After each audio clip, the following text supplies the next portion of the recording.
Good morning, students. This is the last part of our third chapter, structure of matter, and in this video we are going to see whatever we have learnt in this chapter. Substance whose constituents can be separated by simple physical methods are called mixtures, and pure substance that have only one substance are called elements. Two or more elements combining in a fixed ratio to form compound, and its constituents can be separated by chemical methods. The smallest freely existing unit of a substance is molecule. Okay, two or more atoms can combine to form molecules, and molecule combine to form compounds. In solids, particles of the substance are very close to each other and are arranged in definite order, and the force of attraction between the particles of solid is very strong.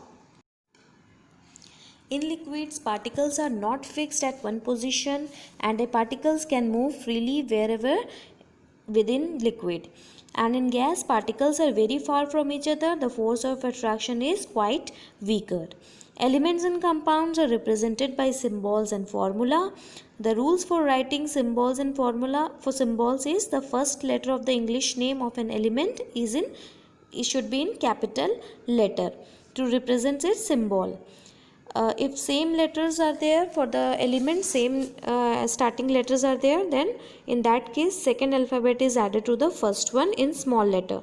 Number of atoms present in a molecule of an element is called its atomicity. When one or more than one substance react to form new substance, that process is called chemical reaction, and equation is used to represent a chemical reaction. To balance the equation, number of atoms can be is equalized in that, and that shows that number of atoms neither can produce nor destroyed during a chemical reaction. Students, notes of this chapter you will find in the assignment section, but today I have uploaded the previous chapter notes, that is of water chapter, and its objective also. Write down carefully all that thing in the copy. Notes of this chapter I am going to give you in the next video. Till that time, thank you.